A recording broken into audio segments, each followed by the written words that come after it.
আসসালামু আলাইকুম। তোমরা সবাই কেমন আছো? আলহামদুলিল্লাহ, আল্লাহর রহমতে তোমরা অনেক ভালো আছো। দেখো তোমাদের সামনে আছি মানে আমি সুস্বাদু একটা রেসিপি নিয়ে এসেছি। বলো তো এটা কি দিয়ে আমি রান্না করেছি, কি কি অ্যাড করেছি? এখানে অ্যাড করেছি পেঁপে আর মুরগির মাংস। আমি অনেক সুন্দর করে আজকে পেঁপে আর মুরগির মাংস রান্না করে দেখাবো, অনেক শর্টকাটে এবং সহজ নিয়মে। তোমরা সবাই পারবে।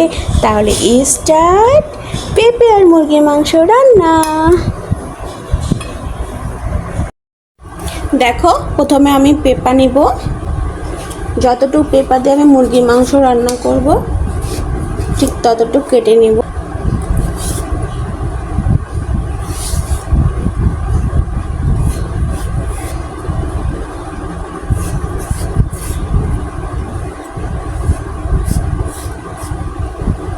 এই অংশটা তিতা থাকে, এই অংশটা কেটে নেব।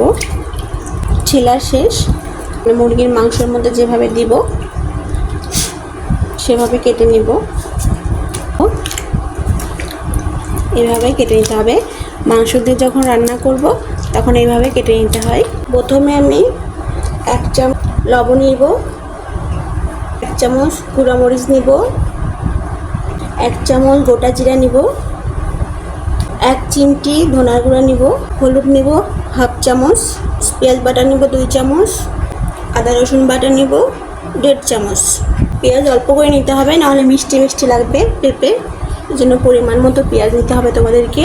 কালো এলাচ 1টা, সাদা এলাচ 2টা, দারচিনি 1টা, তেজপাতা ছোট ছোট 3টা। তেল দিয়ে নিব। সবজি অয়েল 1 চামচ, 2 চামচ, 3 চামচ। 4 চামচে 3 চামচ তেল নিলেই হবে। সুন্দর করে মিশাই দিব। অনেক সহজে, অনেক ইজিতে আমি মুরগির মাংস দিয়ে পেঁপে রান্না করে দেখাবো তোমাদেরকে।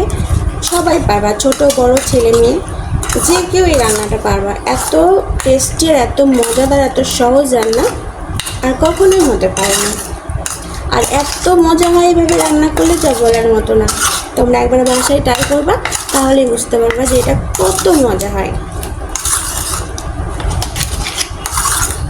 অবশ্যই তোমরা লক্ষ্য রাখবা লবণ যাতে বেশি না হয়। আর পেঁয়াজ বেশি হলে কিন্তু আমি এখানে অলরেডি 2টা পেঁয়াজ বাটা দিয়েছি, ছোট ছোট মাঝারি সাইজের 2টা পেঁয়াজ। আর যদি বড় হয় তাহলে অবশ্যই 1টা পেঁয়াজ বাটা দিবা। অবশ্যই পেঁয়াজ বাটা দেওয়ার চেষ্টা করবা। আমার অলরেডি মাখানো শেষ। এখন আমি পরিমাণ মতো পানি দিয়ে দেব। অবশ্যই পানি আমাদেরকে এভাবে বেশি করে অ্যাড করতে হবে। আমি এখানে 2 কাপ পানি অ্যাড করেছি। দেখো কালারটা কি সুন্দর এসেছে এবং রান্না করার পর উফ ওয়াও, অনেক টেস্টি। ব্যাস, এটা মাখানো হয়ে গেল। এখন আমি মাংসটা মেখে নেব। 1 চিমটি লবণ নিব, যেহেতু পেঁপেতে আমি অনেক লবণ দিয়ে দিয়েছি।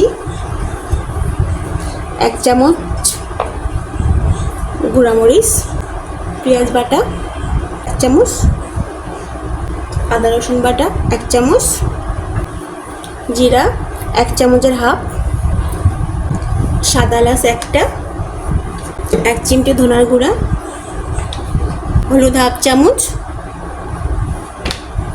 তেল দিব 2 চামচ, ঠিক এই চামচের মেপে। বাস, এখন মেখে নেব সুন্দর করে।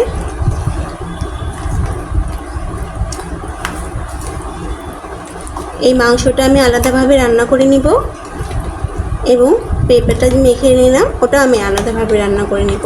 তাহলে অনেক টেস্ট লাগবে খেতে।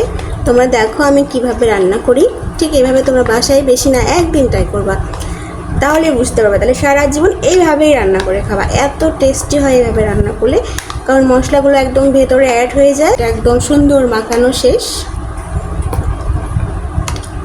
এখন আমি এখানে একটু পানি দিয়ে দেব। এখানে অল্প পানি দিলেই হবে, তার মুরগির মাংস তাড়াতাড়ি সিদ্ধ হয়ে যায়। করে গ্যাসে রান্না দিয়ে দিয়েছি।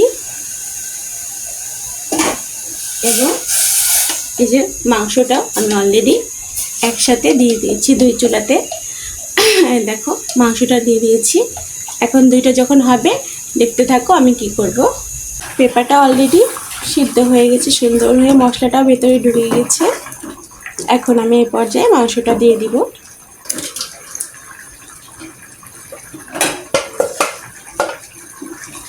মাংসটা আমি বেশি করে সিদ্ধ করিনি, কারণ পেঁপার সাথে আমি মাংসটা আরেকবার সুন্দর করে রান্না করে নিব, তাহলে অনেক টেস্ট লাগবে।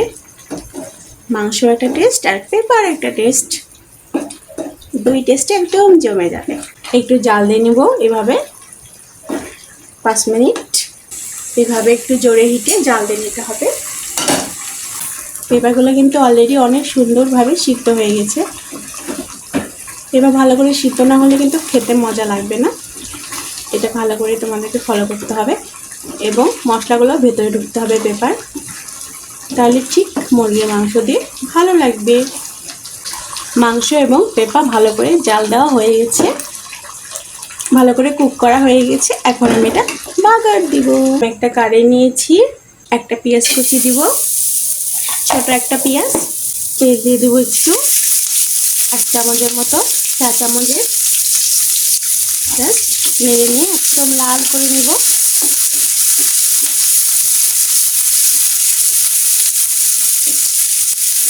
এভাবে নেড়ে লাল করতে হবে। এটা কিন্তু কোনো রকমই তোমরা পুড়ে ফেলবে না, এটা পুড়ে গেলে ভালো লাগবে না। অবশ্যই এটা একটা সুন্দর গোল্ডেন কালার লাল হয়ে গেছে।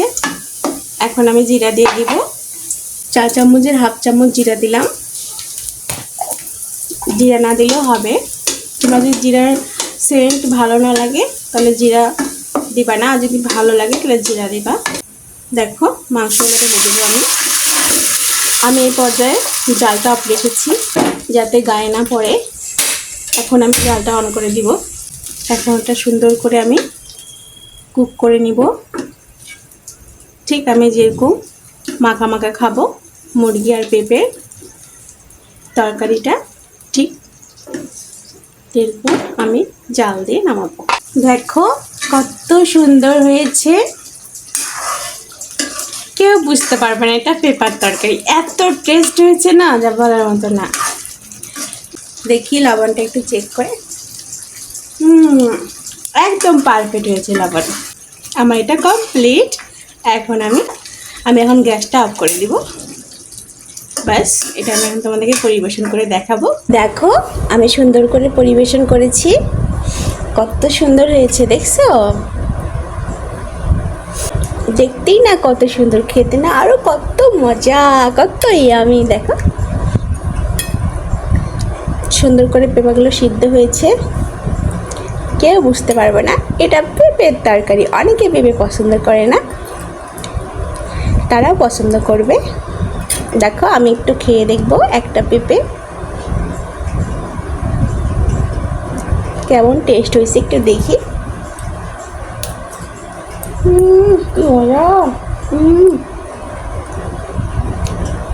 অসাধারণ। ওয়াও, দেখো কেউ বুঝতে পারো না যেটা পেঁপে, এত টেস্টি হয়েছে যা বলার মতো না। কি সুন্দর নরম হয়েছে দেখছো? দেখো দেখো নরম হয়েছে, কিন্তু দেখো একদম ভেঙে যায়নি, কিন্তু নরম সফট হয়েছে, খেতে অনেক মজা। তোমাদের যদি এই পেঁপার তরকারিটা যদি ভালো লেগে থাকে তাহলে অবশ্যই সাবস্ক্রাইব করে দিবে, বেল বাটন অন করে দিবে, ফারজা কিচেন রুম মাই চ্যানেল। তাহলে আজকে এই পর্যন্তই, আবার কালকে নতুন রেসিপি নিয়ে হাজির হব, পুষ্টিকর সুস্বাদু সহজে তোমরা রান্না পেয়ে যাবে বেল বাটন অন করে দিলে। তাহলে আজকে এই পর্যন্তই, আল্লাহ হাফেজ, বাই।